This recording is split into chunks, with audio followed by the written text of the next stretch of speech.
ஐந்து கரத்தனை யானை முகத்தினை இந்தின் இளம்பிறை போலும் எயிற்றனை நந்தி மகந்தனை ஞான கொழுந்தினை புந்தியில் வைத்தடி போற்றுகின்றேனே. வணக்கம். நடப்பு ஜெய வருஷத்தில் குரு பகவானுடைய பயிற்சி ஜோதிடம் கூறும் நல்லுலகத்தில் ரொம்ப உன்னிப்பாக பார்க்கப்படக்கூடிய ஒரு பயிற்சி. மற்ற கிரக பயிற்சிகள் எல்லாத்தையும் விட குரு பகவானுடைய பயிற்சிக்கு மட்டும் அதிமுக்கியத்துவம் கொடுக்கறதுக்கு நிறைய காரணங்கள் சொல்லலாம். ஏன்னா ஜோதிடத்தில் முழு சுப கிரகம்னு சொல்கிறது குருவை மட்டும்தானே சொல்கிறோம். அதனால் இன்னொரு விதமாக எடுத்துக்கிட்டோம்னா, திருமணம் தடைபட்டு நிற்கிறவங்களுக்கு திருமணம் ஆகிறதுங்கிறது, கணவன் மனைவி ஒற்றுமை இல்லாமல் இருக்கிறவங்க ஒற்றுமை ஆகிறது, புத்திர பாக்கியம் கிடைக்காமல் இருக்கிறவங்களுக்கெல்லாம் அந்த பாக்கியம் கிடைக்கிறதுங்கிறது, இது மாதிரி நிறைய விஷயங்களை பாசிட்டிவாக பண்ணக்கூடிய ஒரு அமைப்பு குரு பகவானுடைய பயிற்சி. சனீஸ்வரனுடைய பயிற்சிங்கிறது அப்படி இல்லை. எல்லாத்துக்கும் அந்த கர்மாவை தீர்த்து வைக்கிறதுக்காக சனி பகவான் ஒரு ரவுண்டும் வர்றார், ஒரு இடப்பயிற்சியும் பண்ணுறார். அப்போ ஒரு தடவை சனீஸ்வரன் 7.5 சனியோ அஷ்டம சனியோ அர்த்தாஷ்டம சனியோ முடிச்சுட்டு அப்படி ஒரு ரவுண்டு போனார்னா ஒவ்வொருத்தருடைய கர்மாவிலையும் நிறையா தீர்ந்து போயிடும்னு அர்த்தம். ஏன்னா போன பிறப்பில் என்ன செஞ்சோமோ அதை அனுபவிக்கிறதுக்கு தான் இந்த பிறப்பில் பிறப்பெடுக்கிறோம் அப்படிங்கிறது ஜோதிடத்தினுடைய மூலம். அதனால தான் ஜாதகம் எழுதலையே மேலே பார்த்தீங்கன்னா, ஜனனி ஜென்ம சௌக்கியனாம் வர்தனி குல சம்பதாம் பதவி பூர்வ புண்ணியனாம் லிக்கியதே ஜென்ம பத்ரிகா ஸ்வஸ்தி ஸ்ரீ அப்படின்னு எழுதிட்டு பிற ஜாதகம் எழுதுவாங்க. அப்படின்னா ஜென்மாந்திரங்களில் இந்த ஜாதகம் செய்த நல்வினை தீவினைகளின் பயனாக இப்பிறப்பில் இந்த ஜாதகர் அனுபவிக்கக்கூடிய சுகதுக்கங்களை அறியும் பொருட்டு இந்த ஜனன பத்திரம் எழுதப்படுகிறது அப்படிங்கிறது விதி.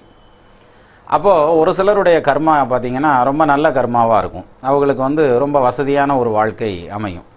கிட்டத்தட்ட அவங்க பென்ஸ் காரில் போகிற மாதிரி உட்காந்து சீட்டை சாய்ச்சி விட்டு ஏசியை தட்டி விட்டாங்கன்னா அது பாட்டுக்கு கூலாகவே ஒரு 2000 கிலோமீட்டர் பிரயாணம்னால நல்லபடியாக போய் சேர்ந்துருவாங்க. சிலருக்கு பார்த்திங்கன்னா டிராக்டரில் ஏற்றி விட்ருவாங்க. ஏன்னா அவங்களுடைய பூர்வ புண்ணியம் அந்த அளவுக்கு தான் இருக்கும். அது தட்டன்னு அடிச்சு 50 கிலோமீட்டர் போகிறதுக்குள்ளே அத்தனையும் கலண்டு போயிடும். சிலர் ஒரு சின்ன மொப்பட்டு எடுத்துகிட்டு வருவாங்க. அது மாதிரியான ஒவ்வொருவருடைய அந்த பாவ புண்ணியத்துக்கு கர்மாவுக்கு தகுந்த மாதிரியான யோக பாக்கியங்கள் எல்லாம் இந்த ஜாதகத்தில் வரும். அதை அனுபவிக்கிறதுக்கு தான் சனீஸ்வரனும் குரு பகவானும் ஒரு சுத்தும் வரையில் நிறைய விஷயங்களை குரு பகவான் கொடுத்துட்டு போகிறார், சனீஸ்வரன் எடுத்துகிட்டு போகிறார். அப்போது அந்த வகையில் குரு பகவானுடைய பயிற்சிங்கிறது ஜோதிடம் கூறும் நல்லுலகம் மட்டும் அல்லாமல் எல்லா தரப்பு மக்களாலையும் ரொம்ப ஆர்வமாக எதிர்பார்க்கக்கூடிய ஒரு பயிற்சி. ஜோதிடத்தின் மேலே நம்பிக்கை இல்லாதவங்களாக இருந்தால் கூட அவங்க என்ன சொல்லுவாங்கன்னா, ஏதோ குரு பயிற்சின்றாங்க சனி பயிற்சின்றாங்க, என்னதேன்னு சொல்லுது நமக்குன்னு பார்ப்போமே அப்படிங்கிற மாதிரி ஒரு சின்ன க்யூரியாசிட்டியிலையாவது அந்த வீடியோவை பார்க்குறதுங்கிறதோ அல்லது ராசி பலன் படித்து பார்க்குறதுங்கிறதோ சாதாரணமாகவே நடக்கும். அப்போது இந்த குரு பகவானுடைய பயிற்சி அப்படிங்கிறது ஜோதிட உலகத்தில் மிக முக்கியமான பயிற்சி. அந்த பயிற்சி இந்த குரு பகவான் இந்த நடப்பு வருஷத்தில் மிதுன ராசியில் புனர்பூச நட்சத்திரம் 3ஆம் பாதத்திலிருந்து கடக ராசிக்கு புனர்பூச நட்சத்திரம் 4ஆம் பாதத்துக்கு பயிற்சி ஆகிறார். இந்த குரு பகவானுடைய பயிற்சி கடகராசிக்காரங்களுக்கு என்ன மாதிரியான பலன்களை எல்லாம் செய்யும் அப்படிங்கிறத நம்ம இந்த வீடியோ கிளிப்பில் பார்க்கலாம். அப்போது இவ்வளோ நாள் குரு பகவான் 12வது பாவத்தில் நின்றுட்டு இருந்தார். இந்த 12வது பாவம்ங்கிறது ரொம்ப முக்கியமான ஒரு இடம். 12ஆம் இடம்ங்கிறது கிட்டத்தட்ட ஐடியலாக இருக்கிற மாதிரி, அதாவது தனிமையான ஒரு இடம்னு சொல்லுவாங்க இல்லையா, அது மாதிரியான ஒரு அமைப்பு. இந்த தனிமையில் உட்காந்து வேலை பார்க்குறவங்க இருக்காங்க பாருங்கள். எடுத்துக்காட்டாக இந்த வீடியோ இப்போ எடிட் பண்ணுறவங்களாகட்டும் அல்லது ஆராய்ச்சி பண்ணக்கூடியவர்களாகட்டும், பிஹெச்டிலாம் பண்ணுறவங்க லேபரேட்டரியில் போய் உட்காந்தாங்கன்னா தனிப்பட்ட முறையில் அவங்களுக்குள்ளே பேசிக்கிட்டே எல்லாம் பண்ணிகிட்டு இருப்பாங்க பாருங்கள். அதே மாதிரி கலைத்துறையை சார்ந்தவங்களெல்லாம் பார்த்திங்கன்னா ஓவியம் வரைகிறவங்களாகட்டும் அல்லது சிந்தனையாளர்களாகட்டும், அவங்க எல்லாருமே அந்த தனிமை விரும்பிகள்னு சொல்லுவாங்க. அந்த மாதிரி தனிமையான இடம்ங்கிறது 12வது வீடு. அந்த இடத்துல மறைவு ஸ்தானத்தில் இவ்வளோ நாள் குரு பகவான் போய் உட்காந்துருந்தார். இந்த கடகராசிக்காரங்களுக்கு அந்த மறைவு ஸ்தானத்தில் நின்னதுனால குரு பகவான் மறைவா நிற்கிறதுங்கிறது பாக்யாதிபதியான 9ஆம் இடத்ததிபதியான குரு பகவான் 12ல் மறைகிறார். அப்போ 9ஆம் இடம்ங்கிறது தகப்பனாருடைய ஸ்தானம். தகப்பனாராலையும் தகப்பனார் வழி சொந்த பந்தங்களாலையும் கவலைகள்லாம் வரணும், மன வருத்தங்கள்லாம் வரணுங்கிற மாதிரியான ஒரு நேரங்காலம் அந்த 12ல் குரு இருந்த காலங்களில் நடக்கணுங்கிற மாதிரியானது ஒரு அமைப்பு. அது மட்டும் இல்லாமல் இன்னொரு வகையில் பார்த்தா 6ஆம் பாவாதிபதியான குரு பகவான் 12ஆம் பாவத்தில் நிற்கிறதுங்கிறதுனால கெட்டவன் கெட்டிடில் கிட்டிடும் ராஜயோகம்னு சொன்னான். அந்த வகையில் குரு பகவான் நல்ல பலன்கள் நிறையா செஞ்சுருக்கும். அதில் நிறைய பேர்த்துக்கு கடகராசிக்காரங்களுக்கு சொத்து வாங்குறதுங்கிறது அல்லது வாங்கின சொத்தில் இருந்த கடன்களை தீர்க்கிறதுங்கிறது, அப்புறம் புதுசாக ஏதாவது ப்ராப்பர்ட்டி வாங்குறதுக்கான அக்ரிமெண்ட் போடுறதுங்கிறது, இது மாதிரியான வேலைகளை எல்லாம் நிறையா செஞ்சுருப்பார். அதே மாதிரி சுப விரயம்னு சொல்லுவாங்க, நல்ல காரியங்களுக்காக கடனை எல்லாம் நிறையா வாங்க வச்சுருந்துருப்பார். இப்போது இந்த பொசிஷனில் இருந்த இந்த 12ஆம் இடத்துல இருந்த குரு பகவான் வந்து கடகத்துக்கு வந்து இப்போது ராசிக்கே வர்றார். ஃபஸ்ட்டு பாயிண்ட்டு, கடகத்தில் அந்த குரு பகவான் வர்றதில் ஒரு பெரிய விசேஷமே ஒன்று உண்டு. மற்ற எல்லா வருடங்கள்லேயும் நடக்கக்கூடிய குரு பயிற்சிக்கும் இந்த வருஷத்தில் ஜெய வருஷத்தில் நடக்கக்கூடிய 2014 நடக்கக்கூடிய குரு பயிற்சிக்கும் ஒரு பெரிய வித்தியாசம் உண்டு. எப்படின்னா, மற்ற எல்லா 12 வருடத்துக்கு ஒரு முறை தான் இந்த கடகராசிக்குள்ளே குரு வருவார். ஏன்னா சூரியன் வந்து ஒரு மாதத்துக்கு ஒரு தடவை ஒரு கட்டத்திலேருந்து ஜம்ப் பண்ணி அப்படி போயிட்டே இருப்பார். 12 ராசியும் சுற்றி வந்தார்னா ஒரு வருஷம் கம்ப்ளீட் ஆகிடும். சந்திரன் வந்து 28.25 நாளில் ஒரு சுற்றி வந்துடுவார். 2.25 நாள் தான் ஒரு கட்டத்தில் இருப்பார். அப்போ இது மாதிரி ஒவ்வொரு கிரகங்களுக்கும் ஒவ்வொரு மாதிரியான அந்த தூரம், பிரயாணம், வேகம் எல்லாம் இருக்கும். அந்த வகையில் குரு பகவான் வந்து ஒரு ராசியில் ஒரு வருடத்துக்கு இருப்பார். அப்போ 12 ராசியும் அவர் சுற்றி வர்றதுக்கு 12 வருடம் ஆகும். ஆக ஒரு 12 வருடத்துக்கு ஒரு முறையும் இந்த குரு பகவான் வந்து கடகராசிக்குள்ளே வர்றார். இப்போ மற்ற இடங்களில் வந்து மற்ற ராசிகளில் குரு பகவான் போய் உட்கார்றதுக்கும் கடகத்தில் வந்து உட்கார்றதுக்குமான பெரிய வித்தியாசம் என்னென்னா, கடகத்தில் குரு பகவான் உச்சமாயிருவார். அப்போ உச்சம் பெற்ற குரு பகவானுடைய பெயர்ச்சி அப்படிங்கிறது எப்படி இருக்கும்? அவர் வந்து அதுவும் ராசிலேயே உச்சமாகி நிற்கிறதுங்கிறது அதுலேயும் இன்னும் சிறப்பானது. 12 வருடங்களுக்கு ஒரு முறை வரக்கூடிய அந்த உச்சம்ங்கிறது வந்து சிறப்பானது ஒரு மாற்றம். அப்போ மற்ற ராசிக்காரங்களை காட்டிலும் இந்த கடகராசிக்காரங்களுக்கு இன்னும் சிறப்பான பலன்கள் நிறையா கொடுக்கறதுக்கான அமைப்பு இந்த குரு பயிற்சியில் வலுவாகவே சொல்லலாம். அப்போ அந்த வகையில் வந்து இப்போ குரு பகவான் வந்து பயிற்சியாகி கடகத்தில் வந்து உட்காரையில் இந்த குரு பகவான் யார்? 9ஆம் பாவாதிபதி, அதாவது பாக்யாதிபதி. ஒருத்தருக்கு வந்து அந்த பிராப்தம் கிடைக்குமா? இப்போ ஒரு வீடு கட்டுறதுங்கிறதோ அல்லது வந்து ஒரு காரு வண்டி வாகன வசதிகள்ங்கிற மாதிரியான அமைப்போ அல்லது வந்து ரொம்ப வசதியான ஒரு பெரிய முதலாளியாக பிழைக்கிறதுக்கான அமைப்பு அல்லது பெரிய அதிகாரியாக பிழைக்கிறதுக்கான அமைப்புங்கிறது எல்லாமே வந்து அந்த குரு பகவானுடைய அனுகிரகம் இருந்தால் மட்டும்தான் கிடைக்கும். அதுலேயும் அதுக்கான பாக்கியம் இருக்கணும். அதனால தான் ஒருத்தருடைய ஜாதகத்தை எடுத்துட்டோம்னா இவங்களுக்கு வந்து பலன் கொடுக்கறதுக்கான, அதாவது நல்ல பலன்கள் செய்கிறதுக்கான திசையும் புத்தியும் அதற்கான கோச்சாரமும் எல்லாம் சாதகமாக இருந்தாலும் அவங்களுடைய ஜாதகத்தில் அந்த பிராப்தம்னு ஒன்று சொல்லுவோம் இல்லையா, அந்த பாக்கியம்ங்கிறது இருக்கணும். அதனால தான் பாக்கியஸ்தானம்னு சொல்கிறான் 9ஆம் இடத்தை. அப்போ லக்னத்திலேருந்து 9ஆம் இடம்ங்கிறது வந்து பாக்கியஸ்தானம், லக்னத்திலேருந்து 5ஆம் இடம்ங்கிறது பூர்வ புண்ணியஸ்தானம். அப்போ பூர்வ புண்ணியம் செஞ்சிருந்தால் அதிலிருந்து 5ஆம் இடமான பாக்கியஸ்தானம் வலுவாக நிற்கும். அந்த பாக்கியஸ்தானம் வலு பெற்றால் அதிலிருந்து 5ஆம் இடமான அந்த ராசியோ அல்லது லக்னத்தையோ வலுப்படுத்திடும். அப்படி வலுப்படுத்துகிறப்ப இந்த பாக்கியம் வந்து அவங்களுக்கு கிடைச்சிருங்கிறது தான் ஜோதிடம். ஸோ அந்த வகையில் வந்து ஒவ்வொருத்தருடைய ஜாதகத்துக்கும் வந்து பார்த்திங்கன்னா இப்போ எத்தனையோ கோடிக்கணக்கான மனிதர்கள் உலகத்தில் இருக்காங்க. எல்லாத்துக்கும் ஒட்டுமொத்தமான குரு பயிற்சி தான், இல்லைன்னு சொல்ல முடியாது. ஆனால் அதே சமயத்தில் ஒவ்வொருத்தரும் வந்து ஒரே மாதிரி இல்லை இல்லையா, ஒரே மாதிரி 2 பேர் இருப்பாங்க, 7 பேர் இருப்பாங்கம்பாங்க. எத்தனை பேர் இருந்தாங்கன்னாலும் 6 வித்தியாசங்கள்ங்கிற மாதிரி அதுலேயும் சில வித்தியாசங்கள் இருக்கத்தான் செய்யுமே தவிர அச்சில் வார்த்தை மாதிரி ஒரே மாதிரியான குணாதிசயமோ ஒரே மாதிரியான செட்டப்லேயே இருக்க மாட்டாங்க. அதனால தான் ரெட்டை குழந்தைகள் பிறக்கிறதுல பார்த்திங்கன்னா ஒரு குழந்தை சிறப்பாக படிக்கிற மாதிரியான அமைப்பில் இருக்கும், ஒன்று சுமாராக படிக்கும், ஒன்று மருத்துவத்துறையை நோக்கி போகும், ஒன்று பொறியியல் துறையை நோக்கி போகும். இது எல்லாமே இந்த மாதிரியான வேரியேஷன்ஸ். ஒரே இடத்துல பிறக்கிறாங்க, ஒரே தாய் வயிற்றில் பிறக்கிறாங்க, ஒரே நேரத்தில் கருவாகிறாங்க, பிறக்கிறதும் 2 நிமிஷம் 3 நிமிஷம் வித்தியாசத்தில் தான் பிறக்கிறாங்க.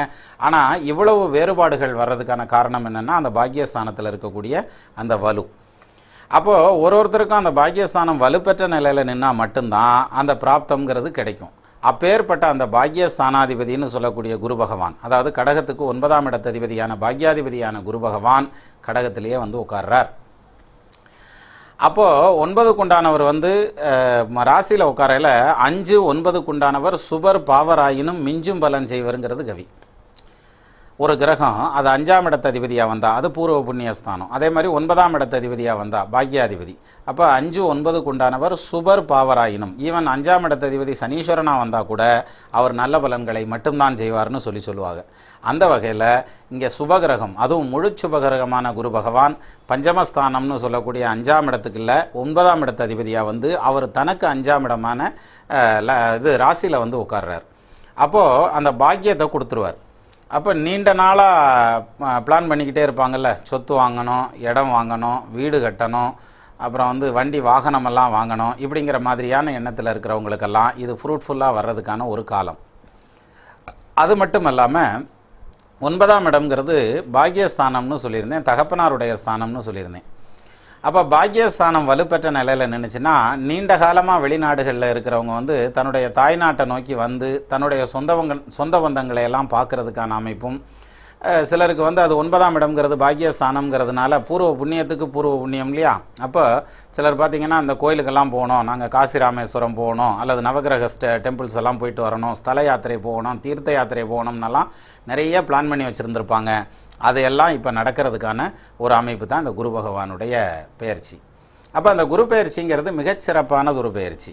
அப்போ பாக்கியஸ்தானாதிபதி வந்து ராசியில் வந்து உட்கார்றதுங்கிறதுனால முக்கியமாக தெய்வீக காரியங்கள், ஆன்மீக காரியங்கள், ரொம்ப காலமாக நாங்கள் குலதெய்வத்துக்கு போகலாம்னே நினச்சிக்கிட்டு இருந்தோம்ங்க, போகவே முடியலைன்னு சொல்லுவாங்க பாருங்க, அது மாதிரியான நிகழ்வுகள். அப்போது தெய்வ காரியங்கள் எல்லாமே கடகடகடன் நடந்து வருங்கிற மாதிரியான அமைப்பும், அதே மாதிரி தீர்த்த யாத்திரை, ஸ்தல யாத்திரை போகிறதுங்கிறது சிறப்பாக நடந்து வருங்கிற மாதிரியான அமைப்பும் இந்த பாக்யாதிபதினு சொல்லக்கூடிய 9ஆம் பாவாதிபதி ராசியில் வந்து உட்கார்றதுங்கிறதுனால சொல்லலாம். அப்போது வெளிநாடுகளில் இருக்கிறவங்க தாய்நாட்டுக்கு வந்து இங்கே வந்து சொந்த பந்தங்களை பார்த்துட்டு போகிறதுங்கிறது மட்டும் இல்லாமல் ஒரு சிலர் வந்து என்ன பண்ணுவாங்க, போதும் இவ்வளோ காலம் நம்ம வெளியில் இருந்தது போதுமானது, ஏன்னா வந்து நம்ம சொந்த ஊரில் போய் செட்டில் ஆகணும், ஒரு இடத்த வாங்கணும், வீட்டை கட்டணும், இல்லை வந்து ஒரு தொழில் ஆரம்பித்து அதில் செட்டில் ஆகிடலான் இருக்கேன் அப்படிங்கிற மாதிரியான ஒரு எண்ணத்தில் நிறையா வருவாங்க. அந்த மாதிரியான நிகழ்வுகள் எல்லாமே வந்து எக்ஸிக்யூட் ஆகி இப்போ வந்து அந்த முயற்சிகளில் இறங்குனீங்கன்னா வெற்றி அடையுங்கிற மாதிரியான அமைப்பும் வலுவாக உண்டு. இது மட்டும் இல்லாமல் தகப்பனாருடைய ஸ்தானம்ன்றதுனால 9ஆம் இடம்ங்கிறது வந்து பங்காளி வர்க்கத்தில் சண்டை சச்சரவை ஓட்டுக்கிட்டு சொத்து சம்மந்தமாக சிலர் மல்லு கட்டி உருண்டுக்கிட்டுலாம் கிடப்பாங்க இல்லையா, அது மாதிரியான சூழ்நிலையில் இருக்கவங்களுக்கெல்லாம் அதெல்லாம் தீர்வுக்கு போய் பிரச்சனைகளை எல்லாம் தீர்த்து தான் கைக்கு சொத்து வர்றதுக்கான கால நேரமாகவும் இந்த டயத்தை எடுத்துக்கலாங்கிற மாதிரியான அமைப்பு உண்டு. அப்போது பாக்கியஸ்தானம்ங்கிறது வலுத்த நிலையில் நிற்கிறதுங்கிறதுனால இவ்வளோ யோக பாக்கியத்தை கொடுக்கறதோடு மட்டும் இல்லாமல் 5ஆம் இடத்துக்கு 5ஆம் இடம்னு சொல்லக்கூடிய 9ஆம் இடமாக நிற்கிறதுங்கிறதுனால உயர்கல்வியை நோக்கி போகிறவங்க இருக்காங்க இல்லையா, நம்ம வந்து ஸ்கூல் படிப்பு, ஹைஸ்கூலு, ஹையர் செகண்டரி ஸ்கூலு, அல்லது வந்து யூஜி பிஜி எல்லாம் விட்ருங்க, அதெல்லாம் தாண்டி எம்ஃபில் அல்லது பிஹெச்டி அப்படின்லாம் போகிறாங்க பாருங்கள், அது மாதிரியான படிப்பில் இருக்கிறவங்களுக்கு ரொம்ப காலமாக இழுத்துக்கிட்டு கிடந்தாலும் அதெல்லாம் இந்த டைமில் முடிவுக்கு வருங்கிற மாதிரியான அமைப்பு, தன்னுடைய பட்டத்தை அவங்க வாங்குவாங்கங்கிற மாதிரியான அமைப்பு, எல்லாத்தையும் செஞ்சு நாங்கள் எல்லா ரிப்போர்ட்லாம் சப்மிட் பண்ணிட்டோம்ப்பா, வைவா மட்டும் அட்டன் பண்ண முடியலை, அது மட்டும் இழுத்துட்டு இருக்கும்பாங்க பாருங்க, இவங்க வைவா அட்டன் பண்ணி அதெல்லாம் வாங்குறதுக்கான அமைப்பு. இது மட்டும் இல்லாமல் ரிப்போர்ட்டெல்லாம் ரெடி பண்ணி வச்சுருக்கோம், எல்லாத்தையும் டேட்டா கலெக்ஷன்லாம் ரெடியாக இருக்குது, ஆனால் அதை வந்து ஒரு ஃபார்முக்கு கொண்டு வர முடியலை, இன்னும் உட்காந்து எழுதுறதுக்கு எனக்கு டைம் கிடைக்கலம்பாங்கல்ல, அது மாதிரியான சூழ்நிலையில் இருக்கவங்களுக்கெல்லாம் இந்த வேலைகள் எல்லாம் முடிஞ்சு தன்னுடைய பட்டத்தையும் ஆராய்ச்சி படிப்பையும் முடிக்கிறதுக்கான ஒரு அமைப்புக்கு இந்த குரு பகவான் கடகராசிக்காரங்களுக்கு பயிற்சி ஆகிறார். அப்போது இது மட்டும் இல்லாமல் 6ஆம் இடத்ததிபதி ராசிக்கு 6ஆம் இடம்ங்கிறதும் அதே குருவனுடைய வீடான தனுசு, அந்த 6ஆம் இடத்ததிபதி வந்து உச்சம் பெற்ற நிலையில் நிற்கிறார். அப்போ என்ன ஆகும்னா உங்களுக்கு எதிர்ப்புகள் வலுக்கும் அப்படின்னு சொல்லி சொல்கிறான். எதிர்ப்புகள் வலுக்கும்னா எப்பயுமே எதிர்ப்பு இருந்தால் தானே பெரிய ஆள் ஆகவே முடியும். நம்மளை யாருமே கண்டுக்கலைன்னாக்க எப்படி பெரிய ஆள் ஆகிறது, ஒன்று போற்றணும் இல்லாட்டி தூற்றணும், ரெண்டில் ஏதாவது ஒன்று பண்ணால் தானே பெரிய ஆளாக வருவாங்க. அந்த வகையில் போற்றுதலுக்கான அமைப்புங்கிறது வந்து குரு வந்து 9க்கு உண்டானவன்கிறதுனால அந்த ராசியில் வந்து உட்காந்து உச்சம் பெறதுங்கிறதுனால போற்றுதல்ங்கிறது உண்டு. இவ்வளோ காலமாக நீங்கள் பட்ட கஷ்டங்கள், அதாவது தொழில் ரீதியாகட்டும் அல்லது குடும்ப ரீதியாகட்டும் அல்லது மற்ற எந்த வகையிலே ஆகட்டும், ரொம்ப சிரமப்பட்டு எஸ்டாப்ளிஷ் பண்ணி வச்சுருக்க எல்லா விஷயங்களும் ஒரு ரெகக்னைசேஷனுக்கு வரும். அதாவது ஒரு இப்போ நல்லதொரு அங்கீகாரம் கிடைக்கும். ஆகா, இவர் தான் நல்லா பண்ணியிருக்கார், இந்த பொண்ணு இவ்வளோ கஷ்டப்பட்டு இதில் வந்திருக்கிறா, இவ்வளோ முன்னுக்கு வந்திருக்கிறா, நமக்கு இது தெரியாமல் போச்சு, இந்த மாதிரி இருக்கணும் அப்படிங்கிற மாதிரியான அந்த ஒரு சூழ்நிலையை உருவாக்குறதுக்கான அமைப்புங்கிறது வந்து இன்னும் சிறப்பாக இருக்கும். இதுலேயும் இன்னும் விசேஷம் என்னென்னா, ஜனன காலத்தில் கடகத்திலேயே குரு இருக்கக்கூடியவங்க, அதாவது கடகராசிங்கிறது சந்திரன் வந்து கடகத்தில் உட்காந்துருந்தா கடகராசி, அது கூட குரு உட்காந்துருக்குன்னு வச்சுக்கோங்க ஜனன ஜாதகத்தில். அப்போ குருவும் சந்திரனும் சேர்ந்து நிற்கக்கூடிய அந்த குருச்சந்திர யோகம் பெற்ற ஜாதகர்கள், அந்த மாதிரியான ஜாதகர்கள். ஏன்னா குரு பகவான் உச்சமாகிறார், சந்திரன் ஆட்சி ஆகிறார். அப்போ குரு 2 கிரகமாகி அதில் ஒரு ஆட்சியோ அல்லது ஒரு உச்சமோ கிடைச்சா, ஒன்று ஆட்சியாக இருந்தால் போதும் அல்லது உச்சமாக இருந்தால் போதும், இங்கே 2மே சேர்ந்து நிற்கும் அந்த மாதிரியான ஜாதகர்களுக்கு. அப்போது அதுக்கு தான் சொல்கிறான், குணமுள்ள குருவரண்டு கோள்களுடன் பலவானாகி நினமுள்ள ஒரு ராசிக்குள் நின்றுமே ஆட்சி உச்சம் மனமுள்ள வாகனாதி மன்னவனாவான்கானே நான் பிரமாதமாக பிழைப்பான்னு சொல்லி சொல்கிறான். அது மட்டும் இல்லாமல் சந்திரன் ராசியில் உட்காந்துருப்பார், கடகத்தில் உட்காந்துருப்பார், அவரோட கோச்சார குரு சம்மந்தப்படுறார். இந்த குருவும் சந்திரனும் சம்மந்தப்படுறது இன்னும் விசேஷமான அமைப்பு. மதி குரு ஒன்றாய் கூடில், மதினா சந்திரன், குருங்கிறது தேவகுரு பிரகஸ்பதி, மதி குரு ஒன்றாய் கூடில் மதுரமாம் வாக்குண்டாகும்னா. அப்போ மதுரை வாக்குடையோன்னு அப்படின்னா சிலர் பேசுனாங்கன்னா பாருங்கள், போதும்டா ராசா பிறப்புறா அப்படின்னு சொல்கிற மாதிரி இருக்கும். காதெல்லாம் ரத்தமாக வழி அந்த அளவுக்கு பேசிடுவாங்க. பேச்சுங்கிறது அப்படி பேசக்கூடாதுங்கிறது வள்ளுவர் அதுக்குன்னே சில குரல்கள் எல்லாம் சொல்லி வச்சிருக்காரு இல்லையா? சொல்லல் வல்லன் ஜோர் வல்லனவனை இகல் வல்லல் யாருக்கும் அரிதுன்றார். கேட்டார் வினிக்கும் தகையவாய் கேடாரும் வேட்பம் மொழிவதாம் சொல் அப்படின்றாரு. சொல்லுக சொல்லை பெரிதொரு சொல் அச்சொல்லை வெல்லுஞ் சொல் இன்மை அறிந்துன்னு சொல்கிறார். அப்படி அந்த பேச்சில் வல்லவனாக வந்து நிற்பாங்கங்கிற மாதிரியானது ஒரு அமைப்பு இந்த குரு பகவான் வந்து ஜனனகால சந்திரனோட சேர்றதுங்கிறதுனால சொல்லலாம் கடகராசிக்காரங்களை பொறுத்த வரைக்கும். அப்போது மதிகுரு ஒன்றாய் கூடில் மதுரமாம் வாக்குண்டாகும். பலராலும் ஏற்றுக்கொள்ளக்கூடிய நல்ல பேச்சை பேசக்கூடிய ஜாதகனாக இருப்பார் அப்படின்ற மாதிரியான அமைப்பு இந்த ராசிக்காரங்களை பொறுத்த வரைக்கும் இந்த நடப்பு பீரியடில் சொல்லலாம். அப்போ மதிகுரு ஒன்றாய் கூடில் மதுரமாம் வாக்குண்டாகும் பதியதில் வந்தபாலன் பராக்கிரம வந்தனாகி. பராக்கிரமங்கிறது வந்து ஒரு காரியத்தை எடுத்தால் அந்த காரியத்தை முடிக்கணுங்கிற மாதிரியான எண்ணத்தில் போகணும். ஒரு சிலர் வந்து ஒரு வேலையில் உள்ளே போவாங்க, அப்புறம் பாதிலேயே திரும்பி அதிலேருந்து இன்னொரு டீவியேஷன் வரும், அப்புறம் இன்னொரு டீவியேஷன் அதிலேருந்து வரும், அப்படியே திருப்பி போயிடுவாங்க. இதுக்கு எடுத்துக்காட்டால் இப்போ நம்ம இன்டர்நெட்டில் போய் உட்காந்து ப்ரௌசரை ஓப்பன் பண்ணி நம்ம ஏதாவது ஒரு காரியத்துக்காக இறங்கி உள்ளே போய் உட்காந்தோம்னா அதை விட்டுட்டு ஒரு 4-5 ஸ்டெப்பு தாண்டி போய் இன்னொரு இடத்துல உட்காந்துருப்பாங்க. கடைசியில் எந்திரிக்கையில் பார்த்தீங்கன்னா இது மாதிரியான கவனச்சிதறல்கள் எதுவும் வராமல் பராக்கிரம வந்தனாகின்றான். அதாவது பராக்கிரமசாலியாக வருவார். எடுத்த காரியத்தை முடிக்கக்கூடிய டைம் வந்து இந்த குரு பகவானுடைய பயிற்சியில் கடகராசிக்காரங்களுக்கு சொல்லலாம். பராக்கிரம வந்தனாகி நிதி தனம் அதிலே இச்சை. பொருளாதாரம் சேர்க்கணும், சொத்து சோகம் சேர்க்கணும். ஏன்னா தனகாரகன்னு சொல்லக்கூடியவர் குரு பகவான் அல்லவா? அப்போது சொத்து சோகம் சேர்க்கணும், பொருளாதாரம் சேர்க்கணும், லிக்விட் கேஷ் கையில் வரணுங்கிற மாதிரியான அமைப்பெல்லாம் இந்த கடகராசிக்காரங்களுக்கு சொல்லணுங்கிறது தான் வந்து அந்த குரு உச்சம் பெறதுங்கிறதுனாலையும் கூட சந்திரன் நிதி தனம் அதிலே இச்சை நீடு சௌபாக்கியம் கீர்த்தி. நீடு சௌபாக்கியம்னா இந்த கிராஃப் ஷீட் போடுவோம் இல்லையா? அதில் வந்து லைஃப் லைனுக்கான கிராஃப் ஷீட்டில் வந்து பகவானுடைய அனுகிரகத்தில் ஆறுமுகத்தோட அருளால் ஏறுமுகமாகவே போகுமே தவிர இறங்கு முகமாக வராதுங்கிற மாதிரியான அமைப்பு தான் நீடு சௌபாக்கியம். கீர்த்தின்னா புகழ். புகழை வந்து நம்ம தேடி போகக்கூடாது, அதுவாக தேடி வரணும். நம்மளாக தேடி போனோம்னா அதுக்கு பேர் பழி.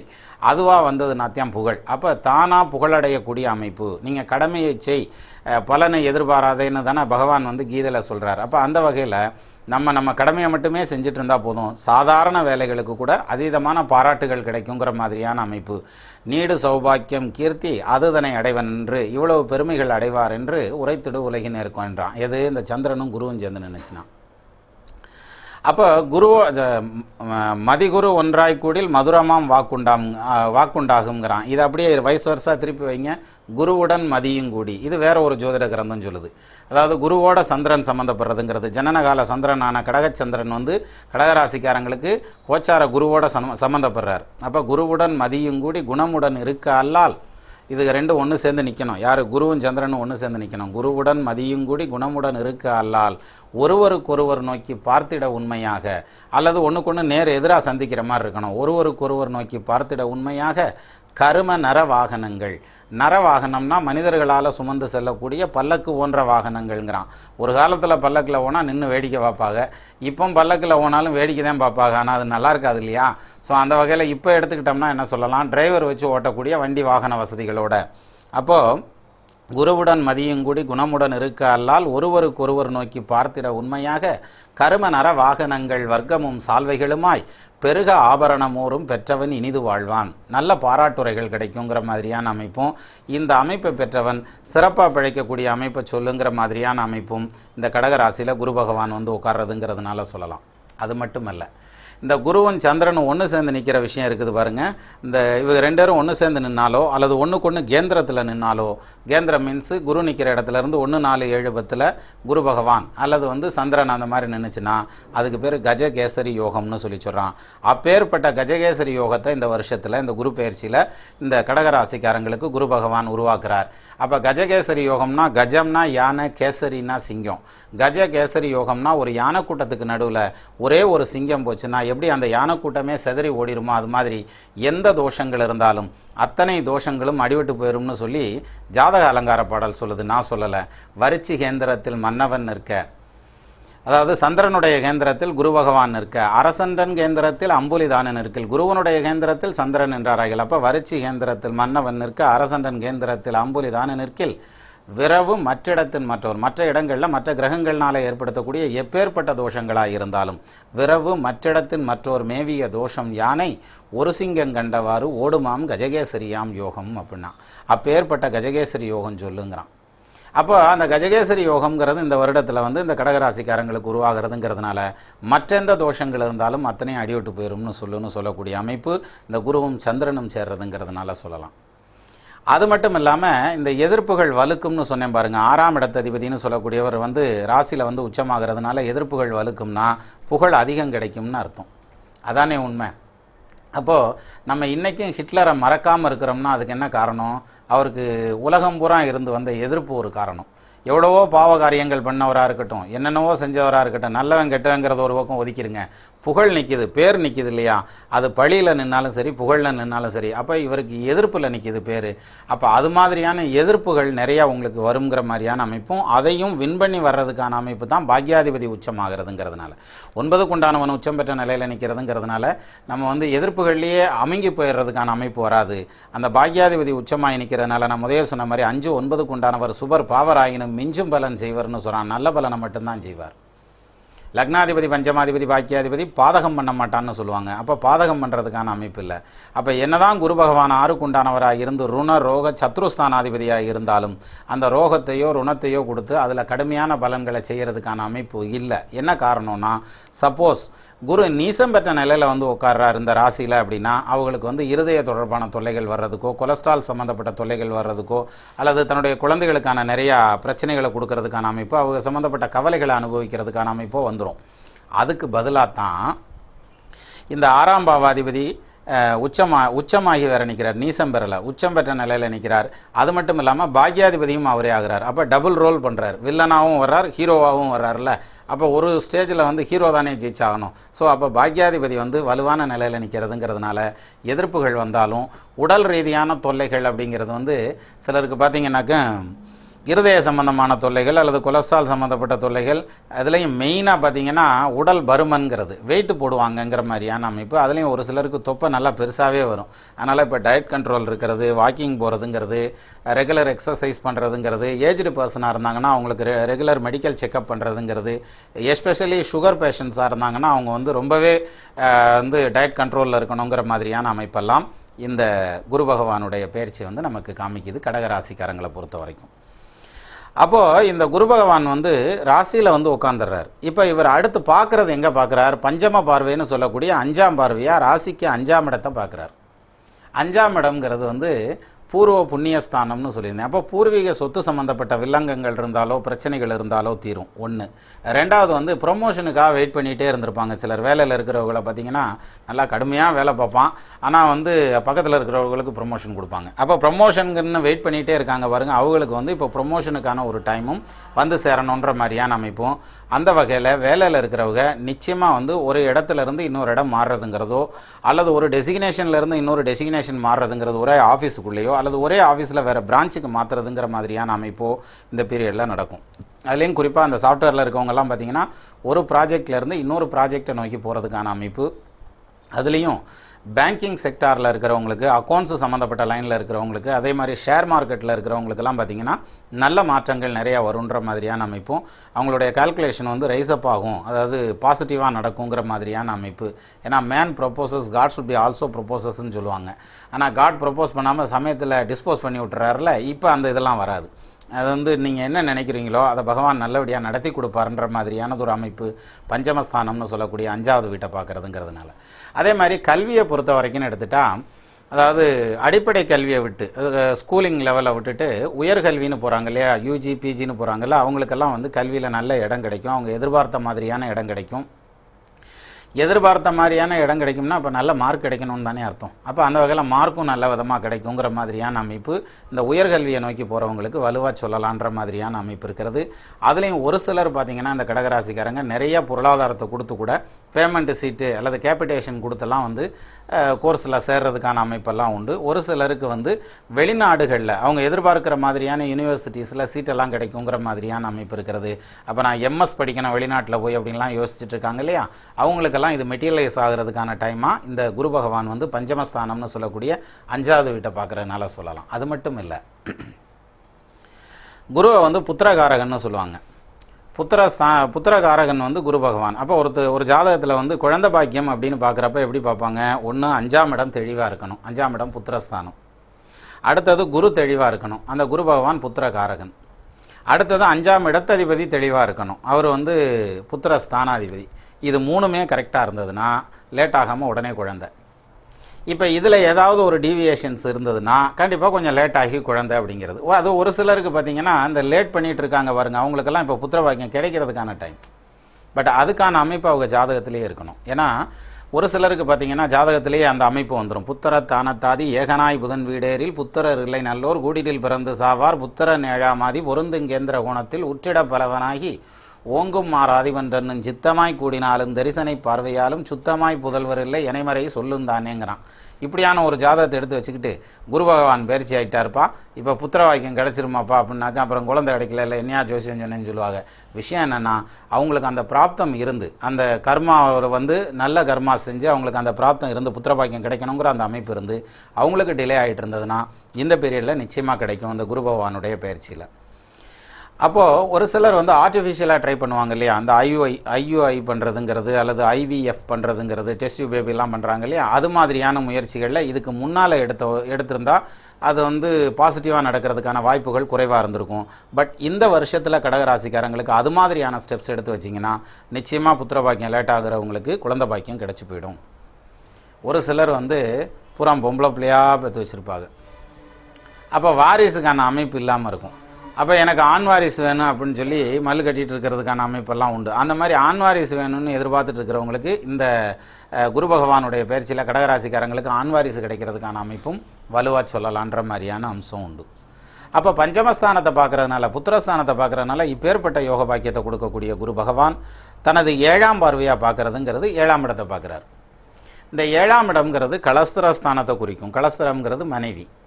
அதே மாதிரி இன்னொரு வகையில் வந்து பிஸ்னஸ் பார்ட்னர், அதுவும் 7ஆம் இடம் தான். அது இல்லாமல் பிரயாணஸ்தானம், இது 3ஐயும் வந்து 7ஆம் இடம் குறிக்கும். அப்போ 7ஆம் இடத்துல வந்து குரு பகவான் பார்க்குறதுனால குரு பார்த்தா கோடி ஊற்ற நீங்குதில்ல, அப்போ அந்த பவர் வந்து கூடுதலாகும்ல. அப்போது ஒரு பக்கம் சொல்கிறான் ஜென்ம ராமர் வனத்திலே சீதையை சிறை வைத்ததும் இதிலாத ஒரு 3 துரியோதனன் படை மாண்டதும் இன்மை 8 வாலி வட்டம் இழந்து ஓம்படியானதும் ஈசனார் உருவத்திலே தலையோட்டிலே இறந்துண்டதும் இன்மையுற்றிட ராவணன் முடி 12 வீழ்ந்ததும்னு ஒரு கவி உண்டு. அதாவது ஜென்மத்தில் குரு வந்து நின்னப்போ தான் ராமபிரான் வந்து சீதா பிராட்டியை பிரிஞ்சார் அப்படின்னு சொல்லுவாங்க. அப்போ சீதா பிராட்டி அவர் வந்து பிரிஞ்சிட்டார் அப்படின்னாக்க ஒரு பர்ணசாலையோடு தூக்கிட்டு போய் கொண்டு போய் அசோக வனத்தில் வச்சுட்டாரு. அப்புறம் ஆஞ்சநேயர் போய் பார்க்குறாரு. அவர் போய் சீதா பிராட்டியை காப்பாற்றிட்டு வரேன், நீ என் தோளில் உட்காந்துக்கம்மா, நான் கொண்டு போய் அங்கே இறக்கி விட்டுறேன் ராமபிரானுக்கு, அவன் தூக்கிட்டு வந்த மாதிரியே நம்மளும் தூக்கிட்டு போயிடலாம் அப்படின்னு சொல்கிறப்ப தான் சீதா பிராட்டி சொல்கிறாங்க, எல்லை நீத்த உலகங்கள் யாவையும் என் ஒரு சொல்லினால் சுடுவேன், அது தூயவன் வில்லின் ஆற்றற்கு மாசென்று வீசினேன் அப்படின்னு. நான் கிளம்பி வர்றதுன்னா எப்பயே வந்திருப்பேன், நான் வர்றது வந்து ஒரு மேட்டரே கிடையாது. ஆனால் வந்து ராமபிரான் வந்து காப்பாற்றி கூட்டிகிட்டு போனோம், அதுதான் அவருடைய வில்லுக்கு பெருமை. அதனால் நான் இங்கே தான் வெயிட் பண்ணணும், நீ போய் தகவல் சொல்லுன்னு தான் கொடுத்து விட்றாங்க. அது மாதிரி இந்த கணவன் மனைவிக்கு இடையில் பிரிவினைகள் வர்றதுக்கான காலங்கிறது அந்த ஜென்மத்தில் வந்து குரு வந்ததுன்னா நடக்கும்னு சொல்லுவாங்க. அப்போது அந்த ஜென்மத்தை ராசியில் வந்து குரு உட்காந்துருக்கையில் அந்த ராசிக்காரங்க கடக ராசிக்காரங்களை பார்த்திங்கன்னா ரொம்ப சென்சிட்டிவாக இருப்பாங்க. லேசாக ஒரு விஷயம் சொன்னோம்னாலே அதை வந்து பெரிய அளவில் ப்ராசஸ் பண்ணி, இப்போது இன்னும் குறிப்பாக சொல்லணும்னா லேசாக தலை வலிச்சிடக்கூடாது, உடனே தலையில் கட்டி இருக்குமா குட்டி இருக்குமாங்கிற அளவுக்கு, லேசாக வயிறு வலிச்சிடக்கூடாது, உள்ளே இன்னும் கலண்டு கீழே விழுந்துருச்சான்ற அளவுக்கெல்லாம் சிந்திப்பாங்க. அப்போது அந்த சின்ன விஷயத்தையும் ஊதி பெருசாக்குறதுக்கான அமைப்பு இந்த குரு வந்து ராசியில் உச்சம் பெறதுங்கிறதுனால சொல்லலாம். எப்படி வண்டி வேகமாக போகும்போது காற்று வேகமாக அடிக்கும் இல்லையா, அப்போ கண்ணில் தண்ணிலாம் வரும் இல்லையா, அது மாதிரி ஒரு சில விஷயங்கள் நம்ம வேகமாக போகிற இடத்துக்கு போய்கிட்டு இருக்கோம், ஆனாலும் இது மாதிரியான ஒரு சில இடர்பாடுகள் வரத்தானே செய்யும். அதனால் என்ன செய்யணும்னா பொறுத்தார் பூமி ஆழ்வார் அப்படின்னா. அப்போது நீங்கள் யாராவது ஒருத்தர் விட்டு கொடுத்து போகணும். ஏன்னா சண்டை ஓடணும்னா குறைஞ்ச 2 பேர் வேணும்ல. ஒரு ஆள் தானாக தனியாக எப்படி சண்டை ஓடுறது? ஒரு கிரவுண்டில் நின்று தானாக சண்டை ஓட்டு வரேன்ட்டா போக முடியும், இல்லை செவத்து முன்னால் நின்று சண்டை ஓட முடியுமா? ஒன்றும் செய்ய முடியாது. அப்போ கூட ஒரு ஆள் இருந்தாத்தையும் சண்டை விட முடியும். அப்போ இந்த கூட ஒரு ஆள் இருக்கிறதுங்கிறது ஒருத்தர் ஆஃப் ஆகிட்டிங்கன்னா சத்தம் வராது. இப்போ இதில் யார் ஆஃப் ஆகிறதுங்கிறதா மேட்ரு. யார் கடகராசியோ அவங்க ஆஃப் ஆகிறது தான் நல்லது. ஸோ அப்போ கடகராசியில் கணவன் மனைவி யாராவது ஒருத்தர் இருந்தாங்கன்னா அவங்க விட்டு கொடுத்து போகிறதுங்கிறது இப்போ ரொம்ப முக்கியமான விஷயம். ஏன்னா விட்டு கொடுத்து போகிறவங்க கெட்டு போவதில்லைன்னு சொல்லுவாங்க இல்லையா. அப்போ இந்த ஜென்மத்தில் குரு வந்து உச்சம் பெற்ற நிலையில் நிற்கிறதுங்கிறதுனால குடும்பத்தில் சமயத்தில் கருத்து வேறுபாடுகள், அதுவும் எதன் மூலமாக வருந்துறீங்களா, மெயினாக பொருளாதாரத்தை வச்சு தான் வரும். நீங்கள் உங்கள் அப்பாவுக்கு செய்கிறீங்க, அம்மாவுக்கு செய்கிறீங்க, அக்காவுக்கு செய்கிறீங்க, தங்கச்சிக்கு செய்கிறீங்க, மாமாவுக்கு செய்கிறீங்க, எல்லாத்துக்கும் செய்கிறீங்க. நமக்குன்னு என்ன வச்சுருக்கீங்க? ஏன் பிள்ளைக்குன்னு என்ன சேர்த்து வச்சுருக்கீங்க? அப்போ வந்து நாளைக்கு நாங்கள்லாம் வந்து ரோட்டில் தான் நிற்போம். இன்றைக்கி கேட்டால் வெளிநாட்டில் இருக்கான், அந்த நாட்டில் இருக்கான், இந்த நாட்டில் இருக்கான்னு சொல்கிறாங்க. அப்போ நீங்கள் லட்சமாக சம்பாதிக்கிறான், டாலரில் சம்பாதிக்கிறான், ரிங்கிட்டில் என்னென்னத்தையோ சொல்கிறாங்க. அவ்வளோ சம்பாரித்து நீங்கள் சேர்த்து வைக்காமல் கவனக்குறைவாக விட்டீங்கன்னு நம்மளை தான் எல்லோரும் குறை சொல்லுவாங்க. இப்படிலாம் பேசுவாங்க வீட்டில். இதெல்லாம் கேட்ட வச்சு தானே. ஸோ அந்த வகையில் இது மாதிரி இருக்கிறவங்களுக்கு, அதாவது வீட்டில் வந்து குடும்பத்தில் வந்து அந்த மாதிரி ரைஸ்அப் ஆகிறது வந்து எதன் மூலமாக வரும்? மெயினாக பொருளாதாரத்தை வச்சு தான் வரும். அப்போது சேவிங்ஸில் ரொம்ப முக்கியமான கவனம் செலுத்தணும் நீங்கள். ப்ளஸ் வந்து கணவன் மனைவி 2 பேரும் சேர்ந்து வெளிநாட்டில் சம்பாதிப்பாங்க. எங்கள் வீட்டுக்கு இப்படி செஞ்சில்ல, அப்போ எங்கள் வீட்டுக்கு ஒரு $1000 அனுப்பு, $2000 அனுப்பும்பாங்கல்ல. அது மாதிரியான அந்த ஃபைட்டு வராமல் பார்த்துக்கிட்டாலே போகும். என்ன காரணம்னா பொருளாதாரத்தை மெயின் பண்ணி தான் இந்த சத்தமெல்லாம் வரும்ன்ற மாதிரியான அமைப்பு தான் குரு பகவான் வந்து உச்சம் பெற்ற நிலையில் நிற்கிறதுங்கிறதுனால சொல்லலாம். கணவன் மனைவிக்கு இடையில் வேறு ஒன்றும் சத்தம்லாம் வராது. இதை வச்சு தான் மெயினாக சத்தம் வரும். அப்போது குறிப்பாக வந்து ஒரு குடும்பத்தில் பிரச்சனைன்னு வரணும்னா அதுக்கு ஆணிவேர் வந்து 2 ஆணிவேர் தான் இருக்கும். ஒன்று வந்து பணத்தால் வரணும், இல்லாட்டி அவங்களுடைய பர்சனல் ஹேபிட்டுன்னு சொல்ல படுக்கையால் வரணும். இந்த 2 தவிர வேறு எதுனாலையும் வராதுங்க, சத்தம்ங்கிறதே வராது. அப்போது இது வந்து பேஸாக இருக்கும். இதை சுற்றிலும் பெரிய ஏகப்பட்ட பில்டப்பெல்லாம் கொடுத்துருப்பாங்க. கடைசியில் ஆணி வேறு என்னென்னு பார்த்தீங்கன்னா இது 2ல் ஏதாவது ஒன்றா தான் இருக்கும். ஸோ அந்த வகையில் இப்போ வர்றது வந்து பொருளாதாரத்தை வச்சு தான் கணவன் மனைவி இடையில் பிரச்சனைகள் வர்றதுக்கு வாய்ப்பு இருக்குங்கிற மாதிரியான அமைப்பு இருக்குது. அப்போ ஒருத்தர் விட்டு கொடுத்து போகிறதுங்கிறது சிறப்பு. அப்போ பார்ட்னர்ஷிப்பை பொறுத்த வரைக்கும் எடுத்துக்கிட்டால் சொந்த தொழில் செஞ்சிட்ருக்கவங்களுக்கு பார்ட்னர்ஷிப் கூட கருத்து வேறுபாடுகள் வருமே தவிர பிரிஞ்சு போகிறதுக்கான அமைப்பு வராது. ஏன்னா உச்சமாயிடுறாருல குரு பகவான். இவர் நீசமாயிட்டாருனாலோ பகவற்று நின்னாலோ பிரிஞ்சு போகிறதுக்கான அமைப்பு உண்டு. ஸோ உச்சம் பெற்ற நிலையில் நிற்கிறதுனால பிரியறதுக்கான அமைப்பு வராது. ஆனால் சில சங்கடங்கள் வர்றதுக்கான அமைப்பு உண்டு. மற்றபடி வேறு ஒன்றும் தோஷம் இருக்காது அதில். இதை விட இன்னொரு முக்கியமான விஷயம் என்னென்னா 7ஆம் பாவத்தை பார்க்குறதுங்கிறது வந்து பிரயாணஸ்தானம்னு சொன்னேன். அப்போது நீண்ட காலமாக பிளான் பண்ணிகிட்டு இருப்பாங்க, நான் அமெரிக்காவில் போய் செட்டில் ஆகணும், ஆஸ்திரேலியாவில் போய் செட்டில் ஆகணும், ஆப்பிரிக்காவில் போய் செட்டில் ஆகணும்லாம் சொல்லிட்டு இருப்பாங்க இல்லைங்களா. இல்லை வந்து நான் இங்கே இந்த ஊரில் இருக்கேன், எனக்கு பிஆர் கேட்டிருக்கேன், அது கிடைக்குமா கிடைக்காதா அப்படின்ற மாதிரியான அந்த அமைப்பெல்லாம் இருக்கும் பாருங்கள். இவங்களுக்கு எப்படி இருக்கும்? இந்த குரு பகவானுடைய பயிற்சி என்ன செய்யும்னா, இடம் விட்டு இடம் மாறி போய் உட்காந்துருக்காங்க இல்லையா, அவங்களுக்கு வந்து திருப்பியும் ஒரு இடமாற்றம் வரணுன்ற மாதிரியான டைம்னு இப்போ சொல்லியிருக்கேன். அப்போ ஒரு நாட்டிலேருந்து மைக்ரேட் ஆகி இன்னொரு நாட்டுக்கு போகிற அளவுக்கு அவ்வளோ வலுவாக இல்லை. ஆனால் தாய்நாட்டை நோக்கி வந்து இங்கே எல்லாத்தையும் பார்த்து அப்புறம் மறுபடியும் நீங்கள் போய் செட்டில் ஆகிறதுக்கான அமைப்பு உண்டு. அப்போது இந்த பீரியடில் நீங்கள் பிஆருக்கு அப்ளை பண்ணாலோ அல்லது வந்து ஜிசின்னு எதனா க்ரீன் கார்டு அப்ளை பண்ணாலோ கொஞ்சம் தாமதமாகி அப்புறம் கிடைக்கணுன்ற மாதிரியான அமைப்பு வருது. ஆனால் கண்டிப்பாக கிடைக்கும், ஒன்றும் பயப்பட வேண்டாம். இன்னொரு விஷயம் வந்து என்னென்னா, இந்த வெளிநாடு போகணும்னு ட்ரை பண்ணிகிட்டு இருப்பாங்க பாருங்கள். நான் அந்த நாட்டில் போய் உட்காரணும், இந்த நாட்டில் போய் உட்காரணும்னு சொல்கிறாங்க இல்லையா. அந்த மாதிரி ஏற்பாடு பண்ணிகிட்டு இருக்கவங்களுக்கு இனி வரக்கூடிய டைமில், அதாவது அவங்களுக்கான ப்ராஜெக்ட் எல்லாம் ரெடியாகி வரும். அவங்களே அனுப்புவாங்க, ஆன்சைட் ஒர்க்குக்கு அனுப்புறதுங்கிறது அதுகளாக அனுப்புவாங்க. சிலர் ஆன்சைட்டில் போய் உட்காந்துருப்பாங்க இல்லையா, அவங்க வந்து அந்த கம்பெனியை விட்டு கலத்தி வேறு பக்கம் துண்டாக போய் தான் தனியாக ரிலீவ் ஆகி போய் வேலை பார்க்குறதுங்கிற மாதிரியான அளவுக்கு மாறுறதுக்கான அமைப்பெல்லாம் இந்த பிரயாணஸ்தானமான குரு பகவானுடைய 7வது பார்வை நிர்ணயம் பண்ணுது. அது மட்டும் இல்லை, இப்போ இந்த குரு வந்து 9ஆம் பார்வையாக பார்க்குறார். 9ஆம் இடத்தை 9ஆம் பார்வையாக பார்க்குறார். தனது வீட்டையே பார்க்குறார். தன் வீட்டை தான் பார்க்கில் ஸ்தானம்பாள்னு சொல்லுவான். அது லக்னத்துக்கு எடுத்துகிட்டு பார்க்கணும். இப்போ நம்ம ராசி பலன் பார்த்துட்ருக்கோம். அப்போ ராசியை பொறுத்த வரைக்கும் 9ஆம் இடத்தை குரு பார்க்குறதுங்கிறது விசேஷமான அமைப்பு. அப்போ பாக்கியஸ்தானம் வலுத்த நிலையில் நிற்கிறதுனால தகப்பனாருடைய உடல் ஆரோக்கியம் நல்லாயிருக்கும், குழந்தைகளுடைய கல்வி முன்னேற்றம் நல்லாயிருக்கும், பூர்வீக சொத்து சம்பந்தப்பட்ட பிரச்சனைகள் தீர்வுக்கு வரும், சொத்து சுகம் வாங்குறதும் வீடு வாசல் கட்டுறதுக்குமான அமைப்பெல்லாம் கைகூடி வருங்கிற மாதிரியானது ஒரு அமைப்பை இந்த 9ஆம் பார்வையாக குரு பகவான் பார்க்குறதுங்கிறத வச்சு சொல்லலாம். அப்போது குரு பகவானுடைய பயிற்சியில் வந்து சிறப்பான பலன்கள் அப்படின்னு எடுத்துக்கிட்டால் கடகராசிக்கு எஸ்பெஷலி சொல்லலாம். என்ன காரணம்? அந்த கடகராசியில் தான் குரு பகவான் உச்சமாகிறார். அப்போ ஜென்மத்தில் ஜென்ம ராமர் வனத்திலே சீதையை சிறை வைத்ததுன்னு சொல்கிறானே, ஜென்மத்தில் குரு வந்து நின்றுச்சுன்னா தப்பாக இருக்கும்னு சொல்கிறாங்களே. அப்படின்னாக்க தப்பாக இருக்கிறதுக்கெல்லாம் ஒன்றும் வாய்ப்பு இல்லை. ஏன்னா அவர் தான் உச்சமாகி நிற்கிறார்ல, அனுகிரக மூர்த்தியாக நிற்கிறார்ல. ஒரு மனுஷன் அவர் என்னதான் வந்து மோசமானவராகவே எடுத்துக்கிடுங்க, சனீஸ்வர பகவானையே கூட எடுத்துங்க, அவர் உச்சம் பெற்ற நிலையில் நின்னார்னா நல்ல பலன் தான் செய்வார். ஏன்னா அவர் ஒரு மனுஷன் நல்ல மூடில் இருக்கல போய் நீங்கள் எதை கேட்டிங்கனாலும் பார்த்துக்கறலாம் விடுன்றுவாங்க இல்லையா. அது தவறாகவே இருந்தாலும் சமாளிச்சுக்கரலாம். அவங்க ஏற்கனவே டென்ஷனில் இருக்கல, நம்மளும் போய் நடுவில் நின்னோம்னா கடிச்சு குதறிடுவாங்கல்ல. ஸோ அந்த ஸ்டைலில் இப்போ இந்த குரு பகவான் உட்காந்துருக்கிறது சிறப்பான இடத்துல 12 வருடத்துக்கு ஒரு முறை உச்சம் பெறக்கூடிய சிறப்பான இடத்துல வந்து, அதுவும் இந்த ராசிக்காரங்களுக்கு அந்த ராசியிலேயே உச்சமாகிறதுங்கிறதுனால மிக உன்னதமான பலன்களை செய்கிறதுக்காக இந்த குரு பகவான் வர்றார். இந்த குரு பகவானுக்கு வந்து சப்போஸ் இங்கே பக்கத்தில் இருக்கிறவங்க திருச்செந்தூர் போயிட்டு வரலாம், அல்லது ஆலங்குடி போயிட்டு வரலாம். குரு பகவானுடைய ஸ்தலம் ஆலங்குடியானை ஆலாலம் உண்டானை ஆலங்குடியான் என்று ஆர் சொன்னார், ஆலங்குடியான் என ஆகில் கோலையத்தார் மடியாரோ மண்மீதில்னு சொல்லுவார் கவி காழமேகம். அதுமாரி ஆலங்குடி போயிட்டு வரலாம், அல்லது திருச்செந்தூர் போயிட்டு வரலாம். சப்போஸ் நாங்கள் வெளிநாடுகளில் இருக்கோம் அப்படின்னா அதனால ஒன்றும் பிரச்சனை இல்லை. எங்கும் நிறைந்த பரம்பொருள்ன்றாங்க. வியாழக்கிழமை தட்சிணாமூர்த்தியை கும்பிட்டா கூட போருமானது. அப்போது கடகராசிக்காரங்க எல்லா பொருள் வளமும் குடும்ப வளமும் குழந்தை வளமும் எல்லா செல்வங்களும் பெற்று சிறப்பாக வரணும்னு நானும் வேண்டிக்கிறேன். எனக்காக மட்டுமல்லாமல் லோகக்ஷேமத்திற்காக நீங்களும் வேண்டிக்கோங்க. நெல்லுக்கு இறைத்த நீர் வாய்க்கால் வழியோடி புல்லுக்கும் புசியுமாம். தொல்லுலகில் கடகராசிக்காரர் பலர் உளரேல் அவர் பொருட்டு எல்லா ராசிக்கும் பெய்யும் மழைன்னு இருக்கட்டும். அப்போ உங்கள் குடும்பம் ஆள் போல் தலைதலைத்து அருகது போல் வேரூன்றி மூங்கில் போல் கிளை கிளைத்து முதியாமல் வாழ்ந்திருக்க வாழ்க என வாழ்த்தி அமைகிறேன். வணக்கம்.